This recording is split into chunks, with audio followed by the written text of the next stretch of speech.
que a gente observa? Observe a imagem abaixo. Questão do concurso de Anapu 2011. O distúrbio de desenvolvimento que esse paciente apresenta vocês estão vendo esse molar, esses molares superiores? Olha o tamanho da câmara pulpar, olha aonde a furca está localizada. Então a gente observa que a câmara pulpar desses dentes, no caso os dentes 16 e 26, estavam com esse deslocamento apical bastante significativo para a região apical.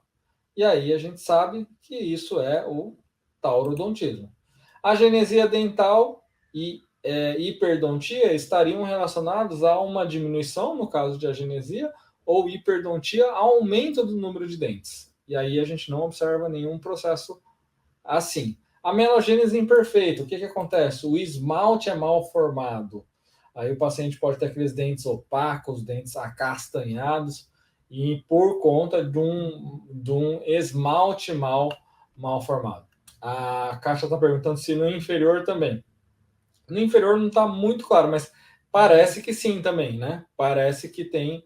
Vamos dar uma aumentadinha aqui. Deixa eu aumentar a imagem. Parece que tem sim um deslocamento para apical. Não dá para ter certeza, mas parece que pode ter. A gente observa muito bem, Kátia, nos dentes superiores, mas no inferior a gente não tem aquela certeza ainda, né, se os dentes inferiores também estão com esse processo de deslocamento da furca para apical.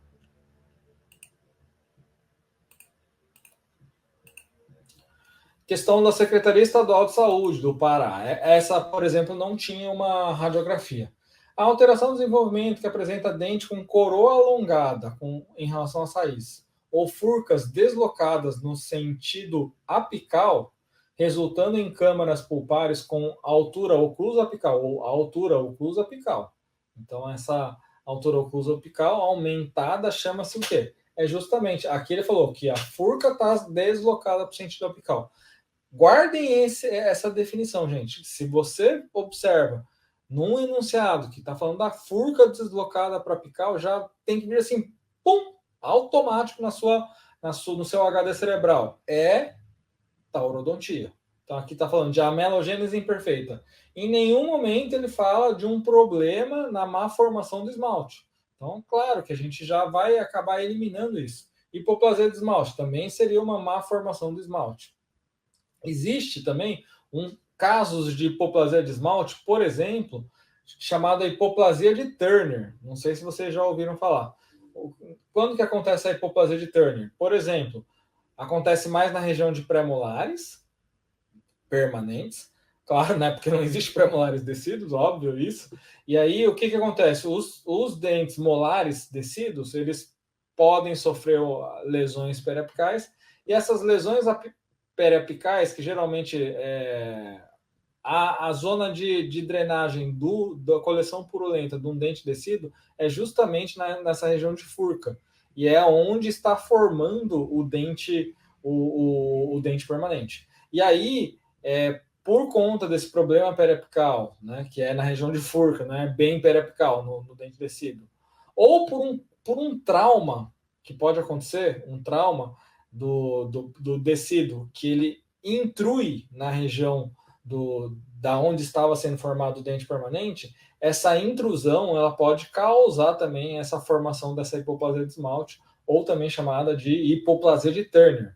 Então é só para vocês lembrarem. Dente em concha, não, e taurodontismo, que é a resposta correta na Secretaria Estadual de Saúde do Pará. Paciente sofreu acidente de trânsito e foi atendido no serviço de urgência e emergência, apresentando fratura estendida bilateralmente nas suturas frontonaso, na parede mesial e no assoalho das órbitas, alcançando as suturas frontozigomáticas e havendo completa separação do esqueleto facial da base do crânio. Ele já disse o nome da fratura: disjunção crânio-facial. Clinicamente apresentava afundamento do terço médio da face. Considerando a radiografia abaixo, a hipótese diagnóstica é do que, pessoal? LeFor 2, Guerin, que é a mesma coisa de LeFor 1, LeFor 3 ou Lanelong. Se tem afundamento do terço médio da face e separação do crânio da face, ou seja, disjunção crânio-facial, resposta correta é LeFor 3. Número 3, né? Alternativa 3 aí.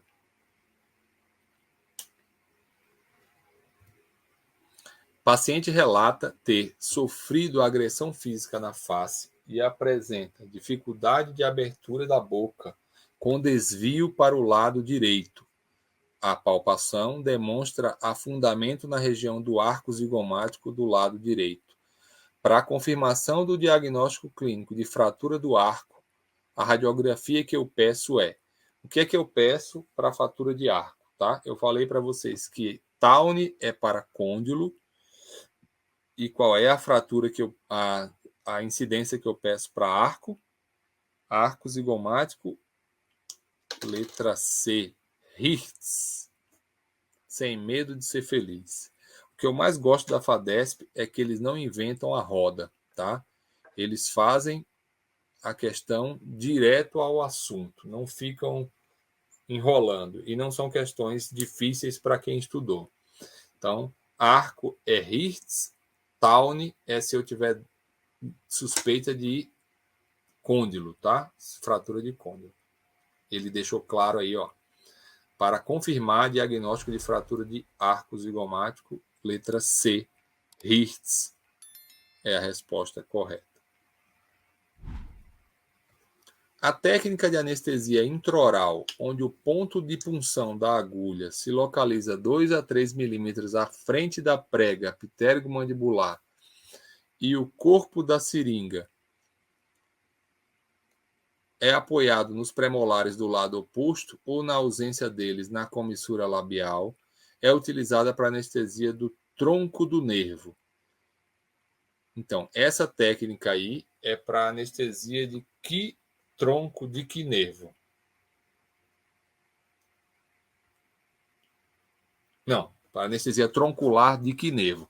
Pela altura que ele está fazendo aí, ele não está fazendo Golgates, tá? Ele está fazendo a ptérigo-mandibular tradicional. A gente vai anestesiar com a ptérigo-mandibular tradicional qual nervo?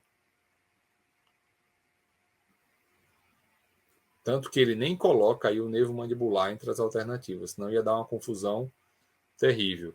Resposta: alveolar inferior.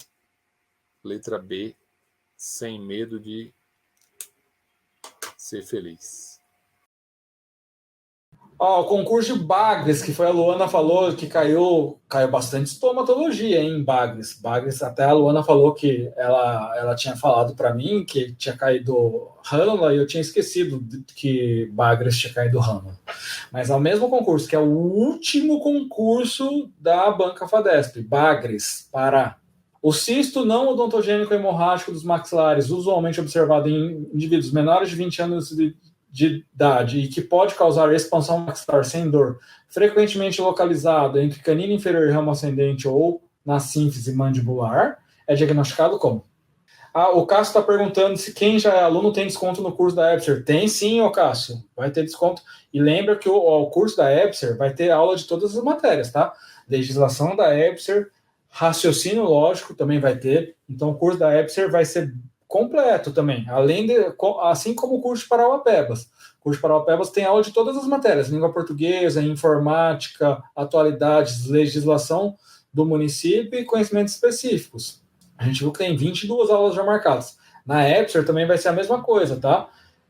Vai ter aula de todas as matérias, legislação do EBSER, vai ter raciocínio lógico e todas as matérias que são cobradas lá pela EBSER, assim como de Parauapebas.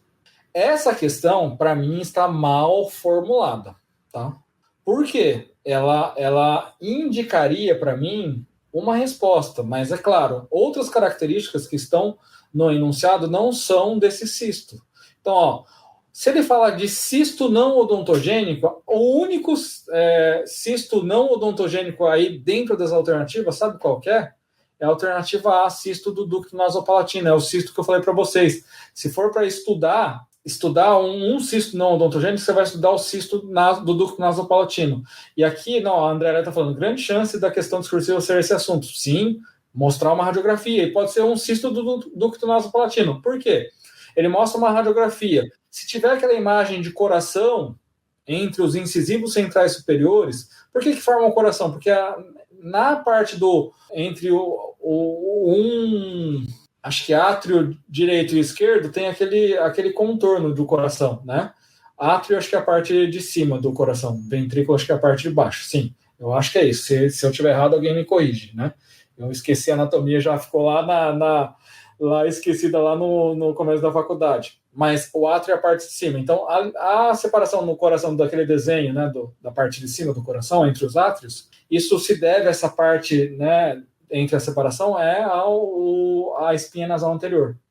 Então, se cair, por exemplo, como a Andrea falou, uma imagem de coração entre os incisivos centrais superiores, falar que os dentes têm vitalidade e mostrar essa imagem, ele vai perguntar qual que é a hipótese diagnóstica frente a essa imagem radiográfica. Aí você vai colocar cisto do ducto nasopalatino. Qual que é o tratamento desse cisto? Remoção cirúrgica, enucleação cística. Se for um cisto de grandes proporções ou grandes volumes, aí seria necessário, por exemplo, fazer uma marsupialização. Mas se não for muito grande, dá para fazer essa enucleação cirúrgica. E é assim que é normalmente um cisto. E aí pode falar, qual que é a definição? É uma cavidade patológica revestida por epitélio, né?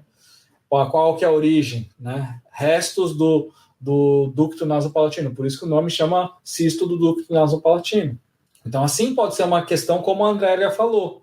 Mas aí seria um cisto do ducto nasopalatino. Aqui está errada a questão. Porque se o único cisto não odontogênico desse enunciado, dessas segundo enunciado, é o cisto do ducto nasopalatino. Cisto radicular, o que ele é? Alternativa B. Ele é um cisto odontogênico. Cisto traumático, ele é um pseudocisto. Ele não é um cisto verdadeiro. E o cisto primordial? O cisto primordial é o queratocisto. Ele é um cisto odontogênico, de desenvolvimento. Então, você poderia ser induzida ou induzido a responder cisto do ducto nasopalatino. Só que ele não fala localização, porque o cisto do ducto nasopalatino obrigatoriamente é entre os incisivos centrais superiores, porque essa é a região que forma o cisto do ducto nasopalatino. E ele não menciona em nenhum momento isso.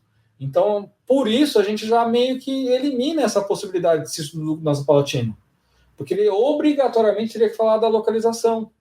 E ele também obrigatoriamente, ele falaria da imagem radiolúcida em formato de coração ou de pera.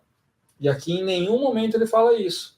E ele fala que é hemorrágico, é outra coisa errada, porque o hemorrágico não seria o cisto traumático, seria o cisto ósseo aneurismático. Então, para mim, essa questão está mal formulada. Mas, como a banca ela pede muito cisto ósseo traumático, gente, já fica de olho no cisto ósseo traumático. Só complementando essa questão.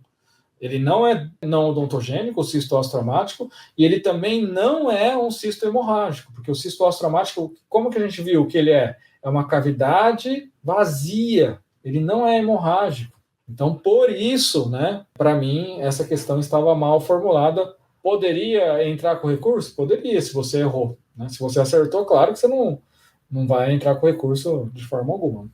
Então, aqui a resposta cisto ósseo traumático. Porque ele não fala de cisto ósseo, né? Ele já colocou cisto traumático.